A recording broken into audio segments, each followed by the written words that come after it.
So hello everyone, my name is Krni and I welcome you to my new channel for the very first retro review. Before we start, just a quick introduction. Here on the channel, we'll be going back to the past, when floppy disks were still cool, mobile phones were just starting out, and the internet was still dial-up. I'll primarily be focusing on the 90s and the millennium, but from time to time we'll also check out some gems from earlier or more recent times. So, what can you expect? Reviews, comparison tests, a bit of nostalgia, and above all, a shared journey through the world of technology from the era of VCRs, hi-fi systems, Walkmans, Discmans, telephones, and turntables. You might be surprised that some things still hold up today and can even outperform modern competition. Others are more suited for the garage, a museum, or simply as a pleasant nostalgic memory. Whether you're looking for a retro piece to display at home and play old recordings on, reminiscing about devices you used or only ever dreamed of, you're in the right place. Now, without any further lengthy talk, let's dive into the world of electronics, where every device had its own unique purpose. And today, we'll start with nothing less than a legend, the Panasonic Cobra RX-DT 75. This piece was an absolute sensation in the mid-90s. This monster, weighing nearly 10 kilograms and still manufactured in the land of the rising sun, was a symbol of luxury and technological advancement. If you owned one of these, you could literally feel like a star. Every visitor admired it, and if you dared to take it outside, you were the center of attention. Just like today if you walk around with a 10,000 crown Bluetooth speaker and the latest iPhone. I remember the first time I saw this radio and thought, wow, this is really awesome. That aerodynamic design was revolutionary for its time. Clean lines and a modern look that still impresses today thanks to the electrically opening front panel. It was simply something you wanted to have at home and feel like you were living in the future. But honestly, it wasn't just about the looks. This buddy had everything you ever wanted inside. Simply everything. There was a CD player, a digital tuner, and a double cassette deck. And those automatic cassette doors? You just inserted the cassette and pressed a button. But we'll get back to the cassette decks later. Let's start with the pinnacle of technology at the time, the CD player. So let's forget about MP3s right away. Back then, 74, at most 80 minutes on a single CD was the limit. But nobody minded that. Perfect digital sound without noise, with then unheard of dynamics and recording durability, plus the ability to skip songs without rewinding a tape, that was more than enough to make everyone happy. And if you liked the radio, no problem. All you had to do was tune into your favorite station on the digital tuner, with automatic tuning and memory for 10 stations. It was wonderful. And since we all listened to the same one or two radio stations anyway, I don't remember ever actually using all 10 presets. In the end, we all listened to Zlata Praha, which is today's Fine Radio, or Europa 2. But what the Cobra really excels at are its cassette mechanisms. First of all, there are those electric doors. With the press of a button, they open and close. Of course, it also has automatic side switching, so you don't have to bother flipping the cassette over. You just set it to loop and it would play over and over again.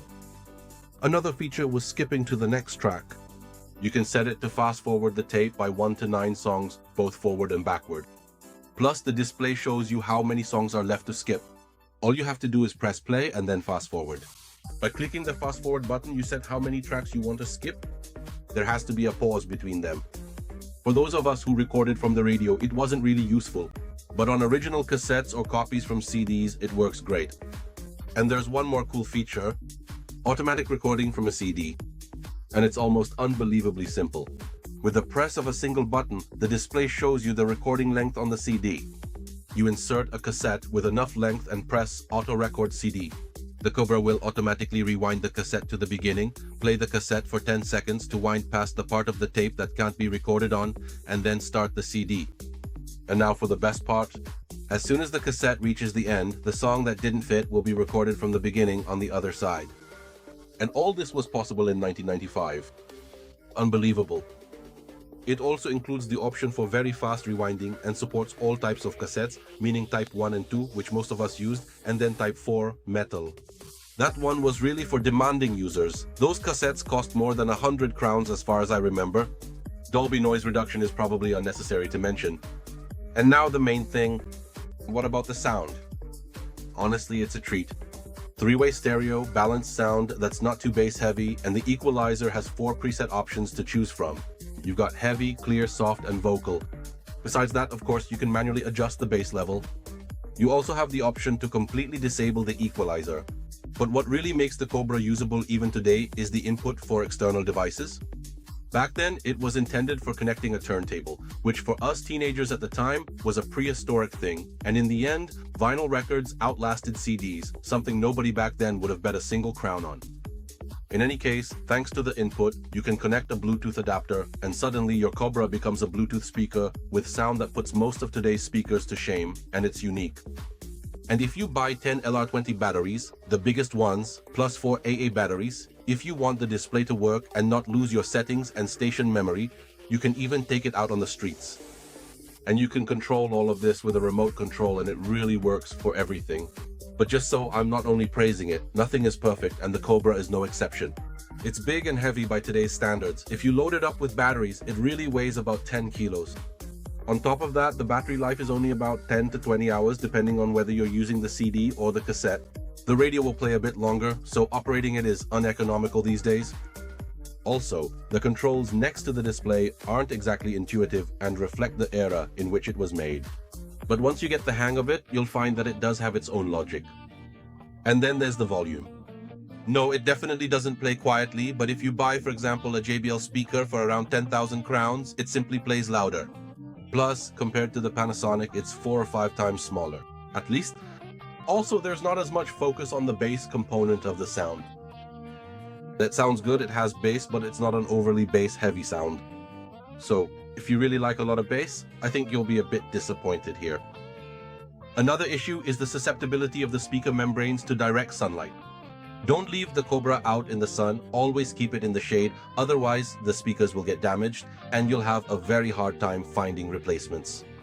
But that's really the only major issue, because as for other problems, I can only mention the CD drive tray. Sometimes the sensor acts up, but that's fixable, it can be replaced. And of course, there are also the belts in the cassette decks, but those wear out everywhere. Again, they can be sourced and replacing them isn't expensive. So, what can I say in conclusion? The Panasonic RX-DT 75 Cobra is a legend. With its stylish design, plenty of features, and great sound, it was one of the most high-end and also most expensive radios of its time. So if you're looking for a device with excellent sound, a design that hasn't become outdated even after years, and one that still manages to attract attention, the Cobra is the right choice. With an adapter, you can have a stylish Bluetooth speaker for your phone that you can use every day, and it will definitely make a bigger impression than some cylinder-shaped speaker. Moreover, their price remains steady.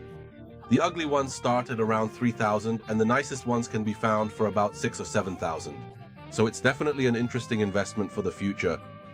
Are you lucky enough to have a Cobra hidden away somewhere? Give it a new life and play some songs, whether old or new. They'll all sound great. So I hope we'll meet again in the next review. And if you like the video, please click the subscribe button below. Cryny signing off. Bye.